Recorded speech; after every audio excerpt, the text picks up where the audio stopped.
Bahasa Indonesia, bahasa yang pertama kali kita ucapkan, bahasa yang membentuk cara kita untuk memahami dunia, bahasa yang seharusnya menjadi rumah bagi pikiran. Namun, di tengah arus yang digital serba cepat, kita perlu bertanya, apakah bahasa masih kita gunakan untuk berpikir atau sekadar untuk tampil? Di layar gawai dan ruang percakapan daring, bahasa bergerak tanpa jeda, terlalu cepat hingga makna sering tertinggal. Saya Lulu Muzayana. Saya tidak bermaksud menghakimi dan juga tidak hendak terjebak pada nostalgia masa lalu. Saya hanya ingin mengajak sejenak menengok sesuatu yang hadir dalam keseharian, sering digunakan tetapi jarang disadari sepenuhnya, yaitu bahasa Indonesia yang kita gunakan, serta perannya dalam membentuk cara untuk berpikir. Era digital mengajarkan satu hal, yaitu kecepatan. Semua ingin singkat, cepat dipahami, dan juga segera direspon. Dalam situasi itu, bahasa dipaksa untuk menyesuaikan diri, dipendekkan, disederhanakan, kadang dipatahkan, bukan demi kejelasan, melainkan demi kecepatan. Dan tanpa kita sadari, bahasa yang seharusnya menjelaskan makna, perlahan berubah menjadi sekadar alat lewat. Era digital tidak lagi dapat dipahami sekadar sebagai ruang percakapan, melainkan telah berfungsi sebagai agen perubahan linguistik yang nyata dan juga terukur. Berbagai penelitian linguistik menunjukkan bahwa media sosial mendorong terjadinya proses simplifikasi bahasa, seperti penggunaan singkatan, ejaan fonetik, serta struktur kalimat yang lebih ringkas. Fenomena ini muncul sebagai respon terhadap tuntutan kecepatan dan juga efisiensi dalam komunikasi digital. Perubahan ini tampak secara konkret pada maraknya bentuk penulisan yang tidak mengikuti kaidah bahasa yang baku. Prinsip efisiensi linguistik menjadi faktor utama yang mendorong pemendekan pesan.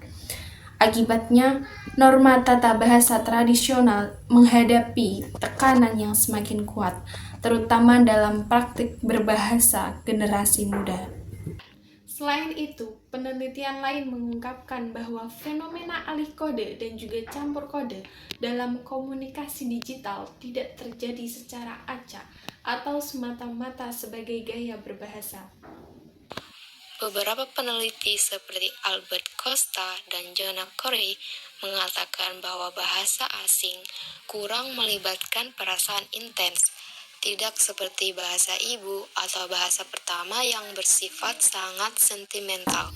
Praktik tersebut merupakan strategi pragmatik yang digunakan untuk menandai identitas, membangun keakraban, serta menegaskan relasi sosial dalam jaringan komunikasi digital.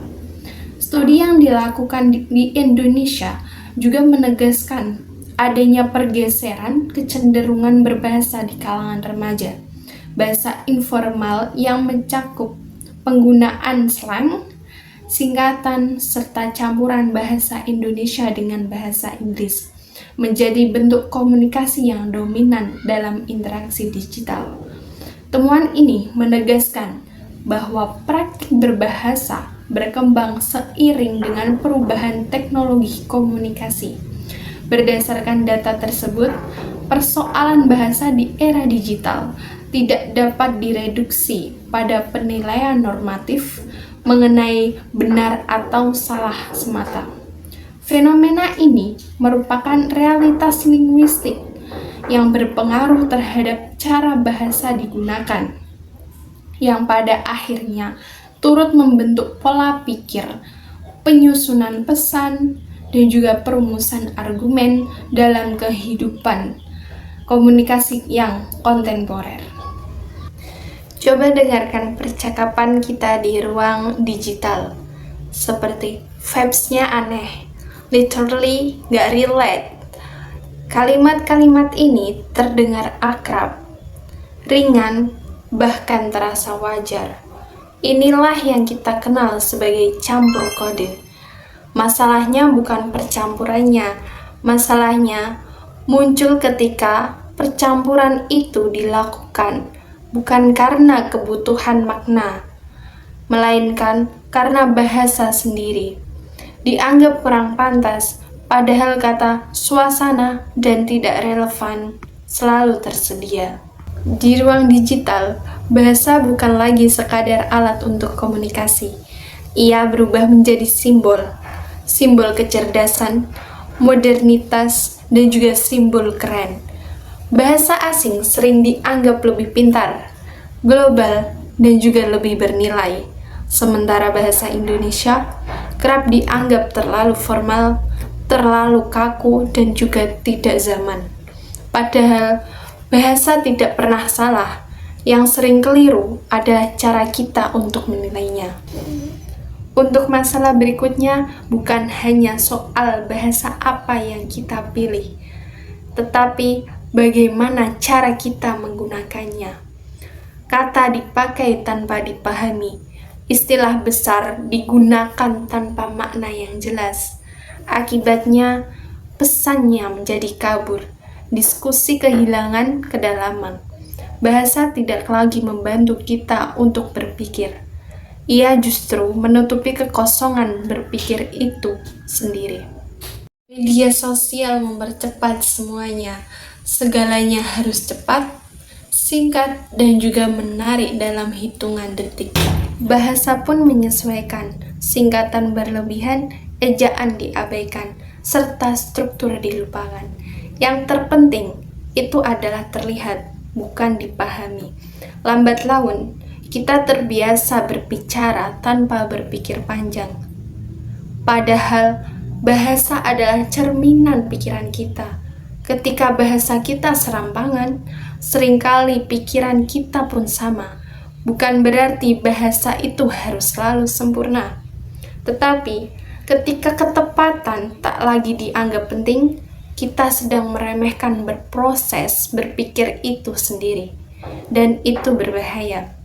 Bahasa juga adalah identitas. Ia menyimpan sejarah, nilai, dan juga cara pandang. Namun, di era digital, identitas itu perlahan terkikis, digeser oleh adanya tren, dibentuk oleh algoritma. Tanpa sadar, kita mulai merasa lebih percaya diri saat tidak sepenuhnya menggunakan bahasa Indonesia. Penting untuk ditegaskan bahwa ini bukan soal menolak dunia, bukan soal diglobalisasi. Menguasai banyak bahasa adalah kekuatan, namun kehilangan kepercayaan pada bahasa sendiri adalah kelemahan. Bahasa Indonesia mampu membuat gagasan yang besar, konsep yang rumit, mampu sejajar dengan bahasa apapun. Jika bahasa Indonesia jarang digunakan dengan baik, itu bukan salah bahasanya, itu pilihan penuturnya. Bahasa Indonesia tidak menuntut adanya kesempurnaan. Ia menuntut kesadaran, kesadaran memilih kata, menghargai makna, dan juga kesadaran bahwa bahasa yang tertata melahirkan pikiran yang tertata. Menggunakan bahasa Indonesia dengan baik bukan langkah mundur, justru itu langkah berani.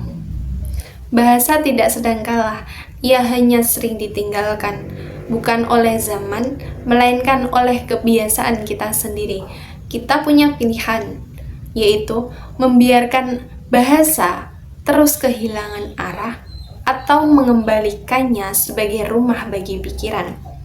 Karena pada akhirnya, masa depan bahasa adalah cerminan masa depan cara kita untuk berpikir. Karena bahasa bukan sekadar alat berbicara, ia adalah cara kita untuk menata pikiran. Dan cara kita berpikir akan menentukan kemana kita melangkah sebagai bangsa yang baik.